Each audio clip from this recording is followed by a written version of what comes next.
ಎಲ್ರಿಗೂ ನಮಸ್ಕಾರ. AYUSH wellness channel ಅರ್ಪಿಸುವ ಆಹಾರವೇ ಔಷಧ ಕಾರ್ಯಕ್ರಮಕ್ಕೆ ಆತ್ಮೀಯ ಸ್ವಾಗತ. ಇವತ್ತಿನ ಸಂಚಿಕೆಯಲ್ಲಿ ನಾವು ದಾಳಿಂಬೆ ಹಣ್ಣಿನ ಮಹತ್ವವನ್ನು ತಿಳ್ಕೊಳ್ಳೋಣ. ಈ ದಾಳಿಂಬೆ ಹಣ್ಣಿನಲ್ಲಿ ಅನೇಕ ಔಷಧೀಯ ಗುಣಗಳಿದೆ. ದಾಳಿಂಬೆ ಹಣ್ಣಿನಲ್ಲಿ ವಿಟಮಿನ್ ಎ, ಸಿ, ಇ ಮತ್ತು ಫೋಲಿಕ್ ಆ್ಯಸಿಡ್ನಂತಹ ಉತ್ತಮ ಪೋಷಕಾಂಶಗಳು ಇದೆ. ಇದು ಆ್ಯಂಟಿ ಆಕ್ಸಿಡೆಂಟ್ಸ್ ಕೂಡ ಹೌದು, ಆ್ಯಂಟಿ ಕ್ಯಾನ್ಸರಸ್, ಆ್ಯಂಟಿ ಅಲರ್ಜಿಕ್ ಮತ್ತು ಆ್ಯಂಟಿ ವೈರಲ್ ಕೂಡ ಹೌದು. ಅಂದರೆ ಇದು ವೈರಲ್ ಇನ್ಫೆಕ್ಷನನ್ನು ತಡೆಗಟ್ಟುತ್ತೆ, ಕ್ಯಾನ್ಸರ್ ಬರದೇ ಇರೋ ಹಾಗೆ ನೋಡಿಕೊಳ್ಳುತ್ತೆ ಹಾಗೂ ಅಲರ್ಜಿ ಸಮಸ್ಯೆಯನ್ನು ನಿವಾರಣೆ ಮಾಡುತ್ತೆ. ಇದರಲ್ಲಿರ್ತಕ್ಕಂತಹ ಪಾಲಿಫಿನಾಲ್ ಎಂಬಂತಹ ಆ್ಯಂಟಿ ಆಕ್ಸಿಡೆಂಟ್ಸ್ಗಳು ಹೃದಯದ ರಕ್ತನಾಳಗಳಲ್ಲಿ ರಕ್ತವು ಸರಾಗವಾಗಿ ಚಲನೆ ಆಗುವಂತೆ ಮಾಡುತ್ತೆ. ಹಾಗಾಗಿ ಪ್ರತಿನಿತ್ಯ ಒಂದು ದಾಳಿಂಬೆ ಹಣ್ಣನ್ನು ಸೇವಿಸೋದ್ರಿಂದ ನಿಮ್ಮ ಹೃದಯದ ಆರೋಗ್ಯವನ್ನು ಕಾಪಾಡಿಕೊಳ್ಬಹುದು. ಇದರಲ್ಲಿ ಟೆಸ್ಟೋಸ್ಟಿರಾನ್ ಹಾರ್ಮೋನನ್ನು ಇಂಪ್ರೂವ್ ಮಾಡ್ತಕ್ಕಂತಹ ಅಂಶಗಳಿರೋದ್ರಿಂದ ಪುರುಷರಲ್ಲಿ ಟೆಸ್ಟೋಸ್ಟಿರಾನ್ ಹಾರ್ಮೋನ್ ಇಂಪ್ರೂವ್ ಆಗಲಿಕ್ಕೆ ದಾಳಿಂಬೆ ಹಣ್ಣು ತುಂಬ ಒಳ್ಳೆಯದು. ಅಷ್ಟೇ ಅಲ್ಲದೆ ಇದರ ಸಿಪ್ಪೆ ಕೂಡ ಅತ್ಯಂತ ಉತ್ತಮವಾಗಿರ್ತಕ್ಕಂಥ ಔಷಧೀಯ ಗುಣಗಳನ್ನು ಹೊಂದಿದೆ.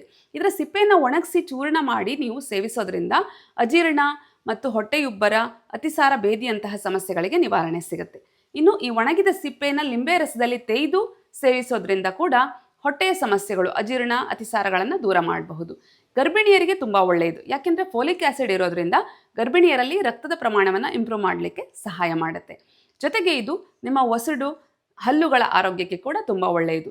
ಬ್ಯಾಡ್ ಬ್ರೆತ್ ಸಮಸ್ಯೆ ಇದ್ದರೆ ಅದನ್ನು ಕೂಡ ನಿವಾರಣೆ ಮಾಡಲಿಕ್ಕೆ ದಾಳಿಂಬೆ ಹಣ್ಣು ಸಹಾಯ ಮಾಡುತ್ತೆ.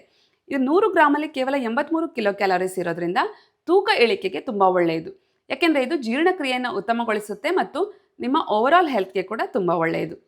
ಅಷ್ಟೇ ಅಲ್ಲದೆ ಇದು ಲಿವರನ್ನು ಡಿಟಾಕ್ಸ್ ಮಾಡುತ್ತೆ, ಕಿಡ್ನಿಯನ್ನು ಡಿಟಾಕ್ಸ್ ಮಾಡುತ್ತೆ, ಸ್ಕಿನ್ ಹೆಲ್ತನ್ನು ಇಂಪ್ರೂವ್ ಮಾಡುತ್ತೆ.